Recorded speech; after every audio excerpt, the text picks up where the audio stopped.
தமிழ்நாடு அரசுடைய பொருளாதார வளர்ச்சி 8% அதிகமாக இருக்கும் என்று பொருளாதார ஆய்வறிக்கையில் தெரிவிக்கப்பட்டிருக்கிறது. விவரங்களுடன் நிகரான சிறப்பு செய்தியாளர் அபினேஷ், விவரம் என்னென்ன தகவல் வெளியா இருக்கு? தேவப்பிரியா, நாளை தமிழ்நாடு சட்டப்பேரவையில நிதிநிலை அறிக்கை என்பது தாக்கல் செய்யப்பட இருக்கிறது. இந்த நிலையில இன்று தமிழ்நாடு அரசு முதல் முறையாக பொருளாதார ஆய்வு அறிக்கையை வெளியிட்டிருக்கிறாங்க. குறிப்பாக 2024-25 ஆண்டிற்கான இந்த பொருளாதார ஆய்வு அறிக்கை என்பது தமிழ்நாடு மாநில திட்டக்குழுவின் சார்பில் தயார் செய்யப்பட்டிருந்தது. அதை இன்றைக்கு முதலமைச்சர் மு க ஸ்டாலின் வெளியிட்டிருக்கிறார். இதுல மிக முக்கியமான அம்சமாக பார்க்க வேண்டியது என்னன்னா, தமிழகத்துடைய பொருளாதார வளர்ச்சி என்பது இந்த ஆண்டு 8% அல்லது அதற்கு மேல் இருக்கும் அப்படின்னு எதிர்பார்க்கப்படுகிறது. காரணம், கடந்த 3 ஆண்டுகளாகவே தேசிய சராசரியை விட தொடர்ச்சியாக 8% கன்சிஸ்டன்சியா தமிழ்நாடு அந்த பொருளாதார வளர்ச்சியை மெயின்டைன் பண்ணிட்டு வராங்க. குறிப்பா இந்தியாவினுடைய பொருளாதாரம் என்பது 2022-23 7.61 இருந்திருக்கிறது. அதே போல 2023-24 ஆண்டில் 9.19% இருந்திருக்கிறது. அதே போல 2024-25 வந்து 6.48% இந்தியாவுடைய பொருளாதார வளர்ச்சி அப்படிங்கிறது பதிவு செய்திருக்கிறது. ஆனால் தமிழ்நாடு அரசை பொறுத்தவரை தமிழ்நாடு அரசு ஏற்படுத்தக்கூடிய தாக்கம் அதனுடைய கொள்கைகளை பொறுத்து கடந்த 2021 ஆண்டு முதல் தொடர்ச்சியாக இந்த 3 நிதி ஆண்டுகளாக 8% தொடர்ச்சியாக பதிவு செய்து வராங்க. இந்த ஆண்டு 8% அல்லது அதற்கு மேல் இருக்கும் அப்படின்னு எதிர்பார்க்கப்படுது.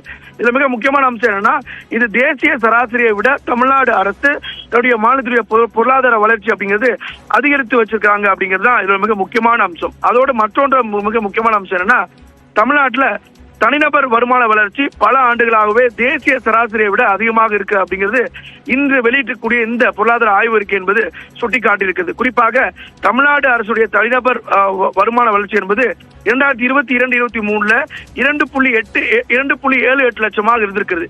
இது தேசிய சராசரியை விட 1.64 மடங்கு அதிகம். காரணம், தேசிய சராசரி அப்படிங்கிறது 1.69 லட்சமாக தான் இருக்குது. ஆனா தமிழ்நாடு அதிகபட்சமாக 2022-23 2.78 லட்சமாக இருந்திருக்கிறது. தேசிய சராசரியை விட தமிழ்நாட்டில் தனிநபர் வருமான வளர்ச்சி அப்படிங்கிறது அதிகரிச்சிருக்கிறது அப்படிங்கிறது தான் தமிழக அரசு வெளியிட்டக்கூடிய இந்த பொருளாதார ஆய்வறிக்கை என்பது தெரிவிக்கிறது. இதன் மூலமாக இந்த தனிநபர் வருமானத்துல வந்து 4வது பெரிய மாநிலமாக தமிழ்நாடு திகழ்கிறது அப்படிங்கிறது மிக முக்கியமான ஒன்று. மாநிலத்தின் தனிநபர் வருமானம் வந்து தேசிய சராசரியை விட கணிசமாக அதிகரித்திருக்கிறது அப்படிங்கிறது தான் இதுல முக்கியமா பார்க்க வேண்டியது. எனவே 2 ஆஸ்பெக்ட்ஸ்ல தமிழ்நாடு ஒரு கன்சிஸ்டன்சியா growth காமிச்சிருக்காங்க. ஒன்னு, தமிழ்நாடுடைய எக்கனாமிக் growthல பொருளாதார வளர்ச்சியில தொடர்ச்சியாக இந்த 3 நிதி ஆண்டுகள்ல 8% கன்சிஸ்டன்சியா வச்சிருக்காங்க. இந்த நிதி ஆண்டிலும் அது 8% அல்லது 8க்கும் அதிகமான சதவீதமாக அது பதிவாகும் அப்படிங்கிறது எதிர்பார்க்கப்படுது. மற்றொன்று ஆஸ்பெக்ட்ல தமிழ்நாடு பர் கேபிட்டா இன்கம் சொல்லக்கூடிய தனிநபர் வருமான வளர்ச்சி அப்படிங்கிறது தேசிய சராசரியை விட 1.64 மடங்கு வந்து அதிகரிச்சிருக்கு. 2.78 லட்சமாக அது பதிவாகியிருக்கிறது. இது மூலமாக இந்தியாவிலேயே 4வது தனிநபர் வருமான வளர்ச்சி கொண்டிருக்கக்கூடிய ஒரு மாநிலமாக தமிழ்நாடு அரசு திகழ்கிறது. அந்த அடிப்படையில் இன்று வெளியிட்டக்கூடிய இந்த பொருளாதார ஆய்வறிக்கை என்பது பல்வேறு ஆஸ்பெக்ட்ல தமிழ்நாடுக்கு ஒரு பெரிய பெனிஃபிட்டா இருக்க போது. குறிப்பாக முதலீட்டாளர்களுக்கு தமிழகத்தை நோக்கி வருவதற்கு இந்த பொருளாதார ஆய்வறிக்கை என்பது மிக முக்கியமான ஒரு ஆஸ்பெக்டா ஒரு ஆவணமா இருக்கும் அப்படின்னு எதிர்பார்க்கப்படுது. தேவப்பிரியா.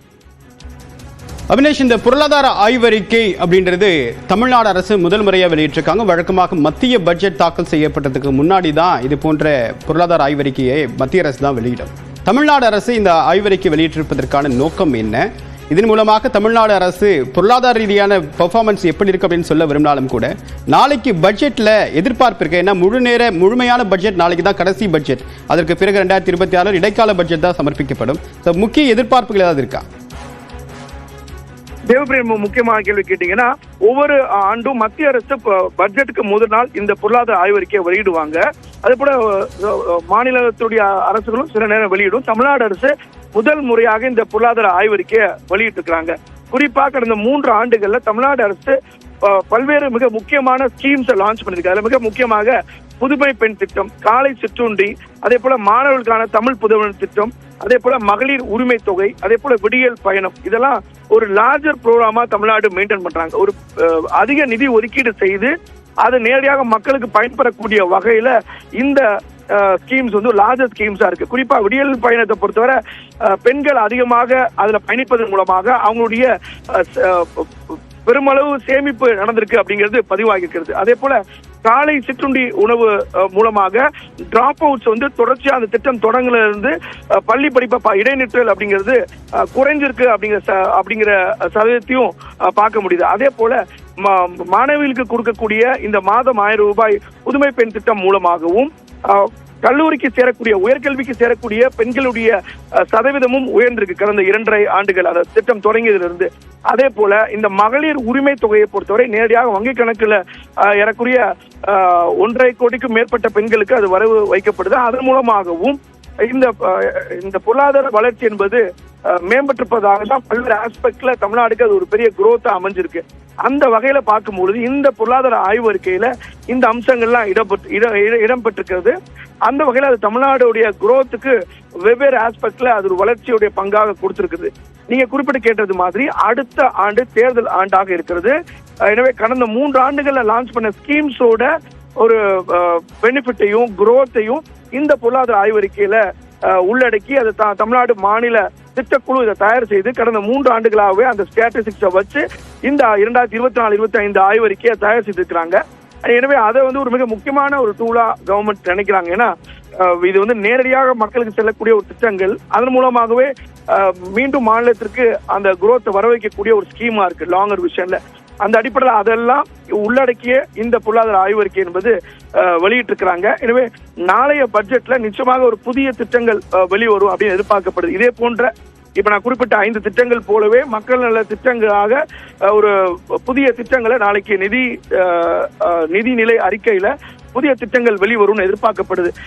நம்ம பேசிட்டு இருக்க அண்மை நேரத்துல முதலமைச்சர் மு.க. ஸ்டாலின் ஒரு காணொலிய முன்னோட்டமாக பட்ஜெட் முன்னோட்டத்தை வெளியிட்டிருந்தார். அதுல எல்லோருக்கும் எல்லாம் அப்படிங்கிற அனைவருக்கும் உள்ளடக்கிய ஒரு பட்ஜெட்டாக இது இருக்கும் அப்படிங்கிற அந்த முன்னோட்டத்தையும் அவர் வெளியிட்டிருந்தார். அந்த அடிப்படையில நாளைய பட்ஜெட் அப்படிங்கிறது ஒரு பெரிய எக்ஸ்பெக்டேஷனுக்குள்ள வந்திருக்கு. அதே போல தமிழ்நாடுடைய பர் கேபிட்டா இன்கம் உயர்ந்திருக்கு.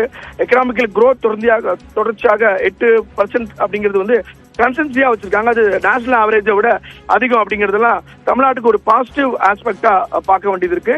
அதே போல பர் கேபிட்டா இன்கமும் 1.64 லேக்ஸ் வந்து அதிகமா இருக்கு. தேசிய சராசரியை விட அதிகமா இருக்கு. 2.78 லட்சமா 2022 பதிவாயிருக்குது. ஸோ இந்த ஆஸ்பெக்ட்லாம் பார்க்கும்போது ஒரு புறம் கடுமையான நிதி நெருக்கடி இருந்தாலும் அதன் மூலமாக செய்யக்கூடிய அந்த ஸ்கீம்ஸ்னால பொதுமக்கள் பயன்பெற்றுக்கிறாங்க அப்படிங்கிறதுதான் இந்த ஸ்கீம்ஸோட சக்சஸை காமிச்சிருக்கு. குறிப்பா கடுமையான நிதி நெருக்கடி தான் தமிழ்நாடு அரசு இருக்கு. அபினேஷ், இப்ப இந்த திமுக அரசு பொறுப்பேற்ற உடனடியாக ஒரு வெள்ளை அறிக்கையை பிடிஆர் பழனிவேல் தியாகராஜன் அப்போது நிதியமைச்சராக இருந்தால் என்ன நிதிநிலை இருக்கு அப்படின்றத ஒரு வெள்ளை அறிக்கையாக வெளியிட்டிருந்தாரு. இப்ப தேர்தலுக்கு முந்தைய ஆண்டு ஒரு எக்கனாமிக் சர்வேயை தமிழ்நாடு அரசு வெளியிட்டிருக்காங்க. ஒரு நிர்வாக ரீதியாக பார்க்கும்போது இது என்ன பண்ணியிருக்கும், என்ன நடந்திருக்கு அப்படின்ற ஓரளவுக்கு ஜட்ஜ் பண்ண முடிஞ்சாலும் கூட, இன்னொரு பக்கம் அரசியல் ரீதியாக இந்த பெனிஃபிட்டை மக்கள்கிட்ட கொண்டு போய் சேர்க்கிறது பிரச்சார யுக்தியாக பயன்படுத்த திமுக ஒரு பக்கம் தயாராகிட்டு இருக்கா? நிச்சயமா அதை செய்வாங்க. ஏன்னா அடுத்த ஆண்டு தேர்தல் ஆண்டு நிச்சயமா அது எந்த அரசும் செய்யும். அந்த அடிப்படை தமிழ்நாடு அரசும் திமுக அரசும் அது நிச்சயமாக ஒரு தேர்தல் வியூகத்துல அதை கையில் எடுத்திருக்காங்க. அது ஒரு பெனிஃபிட்டையும் கொடுத்திருக்கு. நேரடியாக மகளிருக்கு அந்த திட்டம் செய்ய முடியாதுன்னு பல எதிர்க்கட்சிகள் விமர்சனம் வைத்த போதிலும் அது ஏறக்கூடிய 13,000 கோடி வந்து அதற்கென நிதி ஒதுக்கீடு செய்யப்பட்டு ஒவ்வொரு மாதமும் அந்த திட்டம் என்பது அந்த பணம் என்பது வர வைக்கப்பட்டிருக்கு. எனவே அது நிச்சயமாக இந்த பொருளாதார ஆய்வறிக்கையை கொடுத்திருக்கிறத நிச்சயமா அடுத்த ஆண்டு வரக்கூடிய தேர்தலுக்கான ஒரு முன்னோட்டமாக அல்ல தேர்தலுக்கான ஒரு அவங்களோட சக்சஸ நிச்சயமா தேர்தலில் பிரதிபலிக்கணும் அப்படிங்கிறத நிச்சயமா யுக்தியா யூஸ் பண்ணுவாங்க. இது அந்த ஆஸ்பெக்ட்ல மட்டும் பார்க்காம ஒட்டுமொத்தமாகவே தமிழ்நாடுடைய எக்கனாமிக் குரோத்துக்கு இந்த ஸ்கீம்ஸ் எல்லாம் பயன்பெற்றிருக்கு. இப்ப உங்களோட விரிவான தகவலுக்கு நன்றி அபினேஷ்.